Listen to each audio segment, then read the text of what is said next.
Oi, gente! Eu sou Tatiana Roque e vou falar hoje sobre por que a queda do Weintraub foi uma vitória. Muita gente diz, não é uma notícia tão boa porque vai vir alguém pior, mas isso não é verdade. Mesmo assim, foi uma vitória.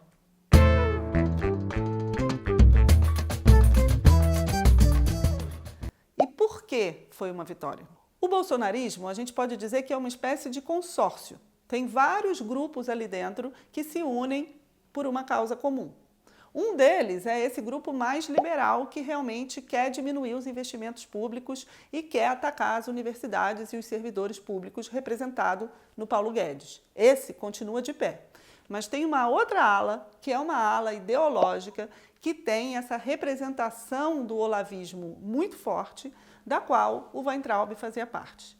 Essa ala em si mesma, ela já é muito prejudicial para as universidades, porque ela faz perseguição ideológica, ela desqualifica o tempo todo alunos e professores, ela cria um clima de terror nas universidades, ela coloca pessoas para vigiar o conteúdo do que os professores estão ensinando, que é uma coisa terrível, porque ataca diretamente a liberdade de expressão, e o Weintraub simbolizava isso tudo, ele instaurava o tempo todo esse clima de perseguição e medo que a gente vê hoje nas nossas universidades, desqualificando professores e alunos e vigiando, censurando, cerceando o próprio ensino e os conteúdos que são abordados.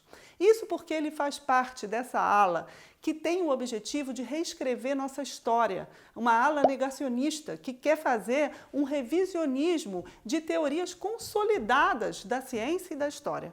Uma delas é a história sobre a ditadura militar, por exemplo.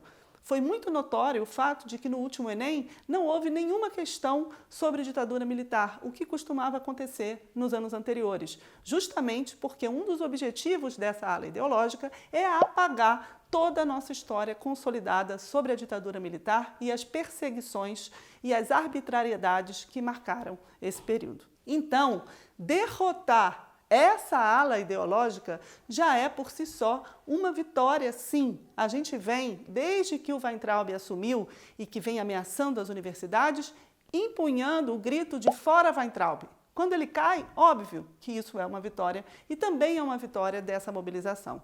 A gente não pode esquecer que a maior mobilização que houve contra o governo Bolsonaro foi aquela dos estudantes da educação no 15M, quando, logo após o Weintraub anunciar um corte de 30% nas verbas das universidades e dizer que nas universidades se fazia balbúrdia, milhões de pessoas foram às ruas defender a educação e defender a universidade pública. De lá para cá, foram seguidos ataques, seguidas ameaças, seguidas chantagens.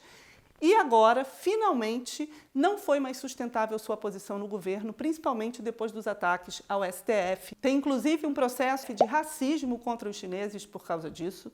Então, obviamente, é um golpe nessa ala ideológica do governo Bolsonaro. Tanto é que agora, um dos nomes que foram cogitados para substituir o Weintraub era o nome do secretário de alfabetização, chamado Carlos Nadalim, que é um aluno do Olavo de Carvalho.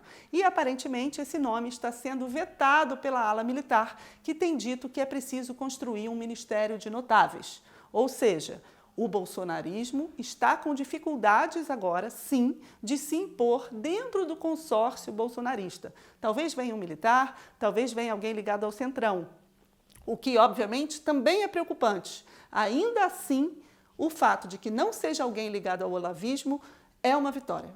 Claro que a gente tem que permanecer atento, acompanhando a escolha do próximo ministro. A gente só vai mudar realmente a política desse governo quando mudar o governo. Então, obviamente, o próximo ministro bom não vai ser. Mas a gente está permanentemente vivendo um processo de resistência. E na resistência, cada vitória é importante. E nesse caso, foi importante, sim, foi um golpe na ala ideológica que quer incidir sobre os conteúdos que são ensinados, que quer taxar tudo que se faz na universidade como sendo associado a um projeto de esquerda e, inclusive, desqualifica todo o esforço que as universidades estão demonstrando agora para combater a pandemia do coronavírus e que são altamente louváveis. A gente está no meio de uma pandemia e não tem ministro da Saúde e agora não tem ministro da Educação. O que a gente precisa fazer é continuar valorizando as universidades e produzindo conhecimento e formando pessoas como a gente tem feito.